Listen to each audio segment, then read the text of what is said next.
Chapter 3 focuses on anecdotal recordings.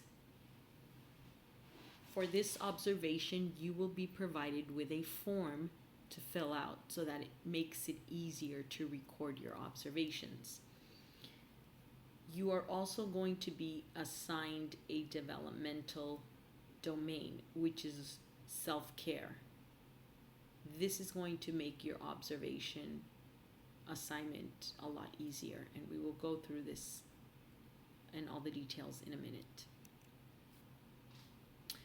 Using anecdotal recordings requires a lot of time. Very much like running records, anecdotal recordings are asking you to write down very detailed information.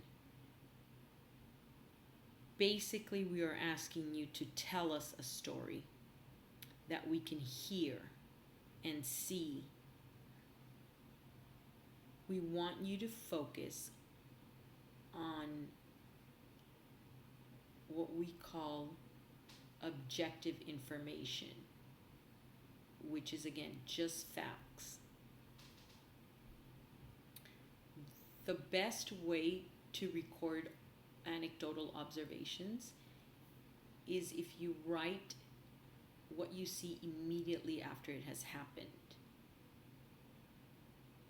The best way to do this is for you to observe for 5 minutes, then stop and write everything you have seen or heard exactly the way you have heard it. So for example, if the child is using words that are not appropriate grammar, that's the way you want to write them down. So for example, children can say things like, I broke it. That's exactly how you want to record what you heard. Then you finish writing and you start observing for another 5 minutes. Make sure that you are including your time next to your recording. So for example, if you started at 8:30 a.m., you observed, then you stopped, write down the time you stopped, then write down the time you started up again.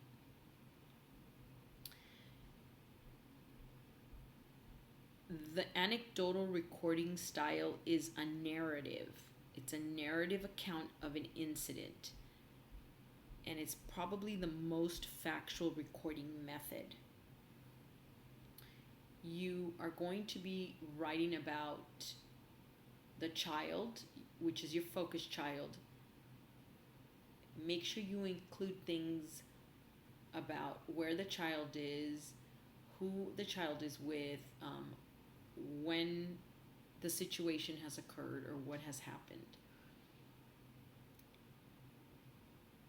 The anecdotal recording style is considered an open method because it preserves detail. And most of the things that anecdotal recordings give us information about are things that children find interesting, or challenges, or their abilities, and so on and so forth. However, for this particular observation, again, you will be focusing on the child's self-care.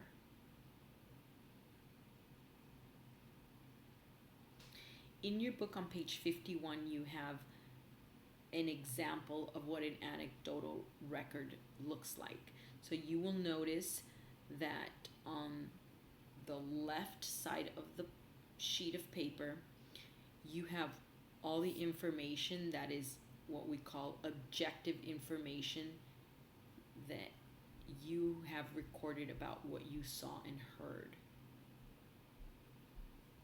The right side of the paper contains what we call the subjective information, which are conclusions or comments that you make after the fact.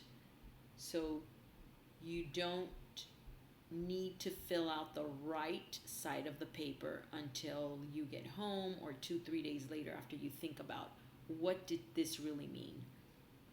So this is a great example of an anecdotal recording. As you will notice, there's a time and a location, which is important. This is only one 5-minute increment. Okay, so you will probably have 2 or 3 sheets for a 30-minute observation and recording. Okay, so again, this open method preserves details, so make sure you include a lot of details. Again, subjective versus objective. You want the objective column here, and this is the subjective column. So these are your inferences. These are the facts and the details on this column, and these are the inferences, your comments or concerns or plans or curriculum if you're a teacher. So all methods have advantages and disadvantages. These are some of the advantages and disadvantages of this method, and it's just a recap of this recording method. So for this recording method, you don't need a special form. I will provide one for you. However, you can use any piece of paper. You can fold it in half the long way. Use one side for recording objective information and the other for recording subjective information. Keep your observer bias in mind in terms of when you're interpreting information, the choice of words you use.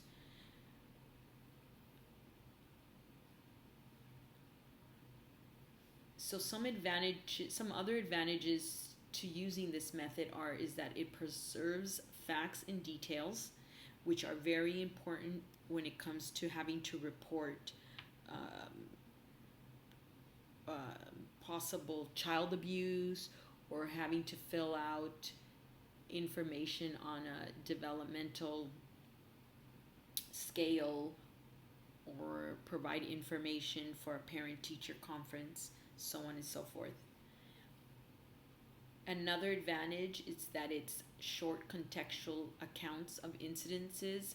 So if today you want to observe self-help skills, but tomorrow you want to work on observing gross motor skills, then you can actually focus on one area or on one context of the child's development. Your information should be rich enough to give us readers a sense of being there. And with this method, and it's probably this method and running records the only method that can give that much information that will put us readers in that space. Another advantage is that it separates judgment or inferences from the details of the incident. So again, you're separating your paper, or you're folding your paper in half so you can separate judgment and inferences from details and incident. This method is also useful for recording all areas of development. As I described earlier, you can focus one day on one area of development, let's say gross motor skills, and the next day you can focus on fine motor skills, and you're giving us a rich, detailed account of what you are seeing. And last but not least, it is necessary for capturing exact details for specific purposes. So as we described earlier, or I mentioned earlier, those are the advantages. Disadvantages mostly is that it's time consuming. It does require intense writing. You can only focus on a few minutes of action because you have to stop and write. And you want to do that right away. You don't want to wait until you go home and write, because then you will forget. And you're observing your focused child interacting with other kids, and it becomes very difficult once you get home to differentiate who did what. And so you want to focus on that target child and record immediately after you have witnessed an activity, a self-help activity. I will be giving you examples of things you can look for. So this we kind of already mentioned a little bit. An inference is a conclusion, a judgment, or an explanation. This is all information that you are going to be putting on the right side or the right column of your paper. What we want to do with anecdotal recordings is that we want to be able to provide a picture or so much detail that your readers have a feeling of being there, of seeing the child and hearing the child speak, or the way the child speaks, or the way the child communicates with others. Again, because it is time consuming, some teachers opt to record or videotape. Unfortunately, I do not believe any of your centers will allow you to do that, but if they do, that's great. Do take advantage of that. If you are at a center that doesn't allow that, please respect the privacy of the center. You are breaking it down into 5-minute increments that will make it easier for you to record. So I'm only going to ask for 6 different sheets of recordings, and I'll clarify that in a bit. So why do we do this? Why do we need all of this information? Why do we need these stories or inferences of a child's development? So in designing a child's portfolio, it is very important that we have very detailed information. For example, if we go into a child's file to find out when the child first developed climbing skills or mastered a certain gross motor skill, it is important to let the parent in on information pertinent to the child's development in that sense if there is some kind of developmental delay, for example. Intentional teaching is another reason for collecting information. Intentional teaching is more about trying to figure out how to plan a lesson based on the child's developmental level. So we know where the child's at, what is the next step, where do we go from there? Information is also important to share with other teachers on a team, especially if there are IEPs or any kind of interdisciplinary team that is going to discuss the development information on the child. So conferring with helping professionals is also another part of that team. Sharing with families is mostly for parent-teacher conferences. You want to have information to be able to share with the parents about their child's development. In talking with the child, you also want to have information because the child can give you insight into an incident that maybe you should be aware of. Your book talks about and gives you examples of a child providing information about how another child helped them with their jacket. So even that is information that you want to record. It talks a lot about and informs us on the child's ability to connect with other children and their social emotional state. And last but not least, evidence to child protective services. Anecdotal recordings are important for that as they are considered evidence that document a child's disclosure of abuse. So when a child reveals information that may indicate abuse, this is very important. It must be written down accurately so the report can actually be admissible in court. an anecdotal recording that preserves details and factual information is very important for this type of evidence.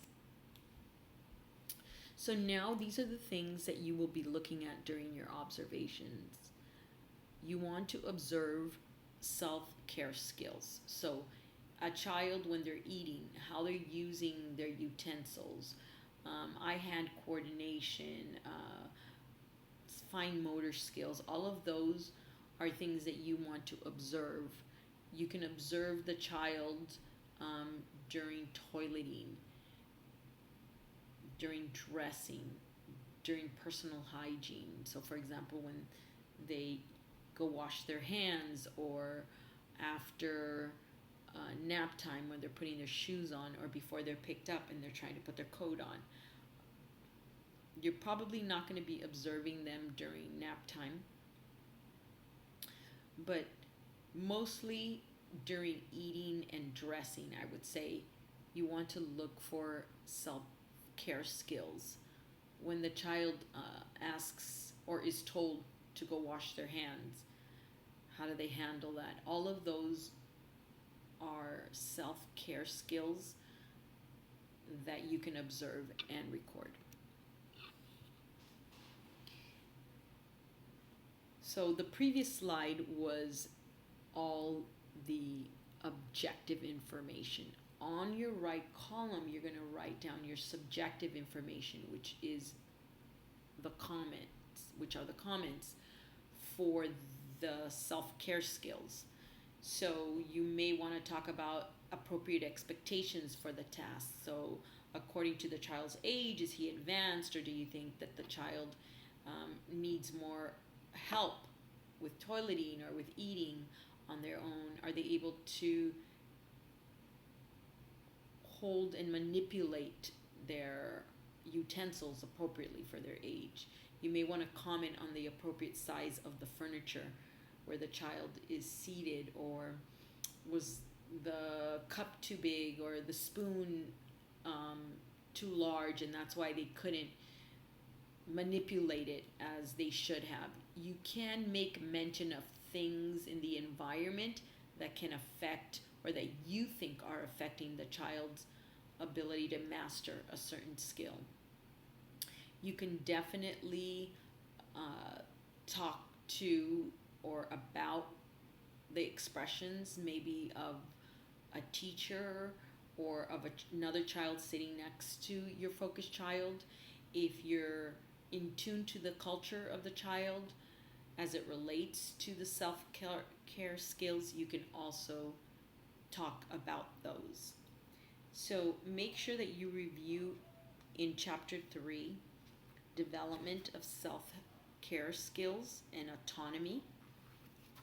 Preschoolers are very eager to want to dress and feed themselves. Chapter 3, page 64, provides a chart, figure 3.6, and it gives you examples of self-help care skills for different age groups. So our age group focus is 3 to 5 years old. Make sure you include the child's age at the top of your observation.